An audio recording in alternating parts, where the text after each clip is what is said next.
Bonjour, cette semaine Canada 21 revient sur la visite de Thomas Mulcair à des représentants du PS en France, le passeport canadien qui copie le français, des bacheliers de l'Hexagone qui partent étudier dans les cégeps du Québec et les rendez-vous à ne pas manquer, notamment avec les célébrations du 14 juillet dans le Canada.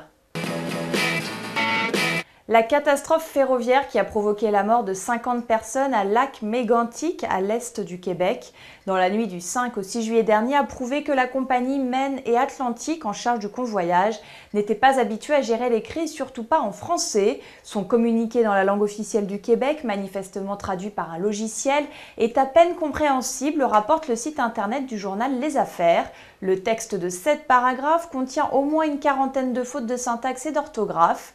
Devant cette incapacité de communiquer dans la langue des proches des victimes de la tragédie, les internautes n'ont pas tardé à faire circuler des commentaires incendiaires à l'attention de la compagnie, n'hésitant pas à parler de mépris. Pour pousser la critique, un faux site internet en français de Montréal, Maine et Atlantique, a même été créé. Jusqu'à aujourd'hui, Thomas Mulcair, le chef du nouveau Parti démocratique au Canada, le parti d'opposition à la Chambre des communes, est à Paris, une visite de 3 jours avec l'objectif affiché de se rapprocher des socialistes au pouvoir en France en vue des élections fédérales de 2015. En effet, lors de ce scrutin, le NPD espère former pour la première fois un gouvernement social-démocrate au Canada. Rappelons que la dernière visite d'un chef de l'opposition canadienne en France remonte à 1994 lorsque Lucien Bouchard était à la tête du Bloc québécois. Il avait alors échangé avec le président François Mitterrand. Presque 20 ans après, Thomas Mulcair, qui possède la double nationalité de par son épouse, a été reçu par Jean-Marc Ayrault, le Premier ministre français, puis par Harlem Désir, le premier secrétaire du Parti socialiste, un moyen pour le chef du NPD de se démarquer.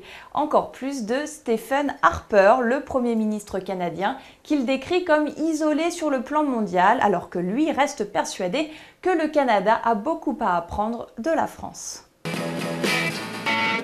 Le passeport canadien fait peau neuve. Depuis le 1er juillet dernier, le pays de l'érable dote ses ressortissants d'un passeport électronique. La puce contient les mêmes informations que celles qui se retrouvent sur les 2 pages du passeport, sans la signature et le lieu de naissance, rappelle le Journal de Montréal. La différence est aussi une hausse du tarif. Il vous coûtera 120 $ canadiens pour vous voir délivrer un passeport d'une durée de 5 ans, 160 $ canadiens pour 10 ans. Peut-être une idée à considérer pour les Français binationaux qui connaissent des difficultés avec leur poste consulaire au Canada pour obtenir un passeport français lui aussi muni d'une puce électronique. En septembre prochain, vous ferez peut-être vous aussi partie des 1000 bacheliers français qui poursuivent leur scolarité dans un cégep au Québec. Ces établissements d'enseignement public préuniversitaire n'existent que dans la belle province où ils constituent une bonne transition entre le secondaire et l'université.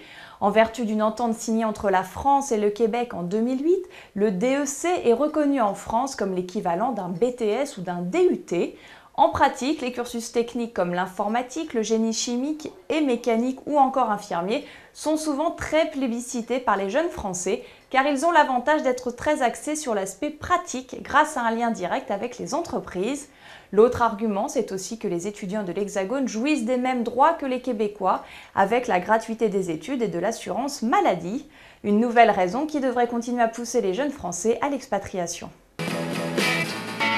Et les rendez-vous à ne pas manquer si vous êtes francophone et que vous résidez au Canada. Dès demain s'ouvre le 18e congrès commun des associations Québec-France et France-Québec qui se tiendra à Montréal jusqu'au 14 juillet prochain. À l'occasion de la fête nationale française, beaucoup d'événements vont être organisés à travers le Canada. À Québec, rendez-vous le 13 juillet prochain de 15h30 à 23h, place d'Youville, lors d'une exceptionnelle soirée française organisée en partenariat avec le Festival d'été de Québec. À Toronto, le Consulat général de France accueillera pour la première fois l'orchestre Polyphonia, un groupe de 8 élèves musiciens réunionnais âgés de 12 à 20 ans. Cet ensemble instrumental était à sa création en 1986 composé exclusivement d'accordéon. Au fil des années, l'orchestre s'est ouvert à d'autres instruments pour devenir une formation instrumentale atypique et originale. Vous pouvez gagner des places en envoyant un email à l'adresse suivante. Les informations sont disponibles sur le site du consulat qui s'affiche en bas de votre écran. Merci et à la semaine prochaine.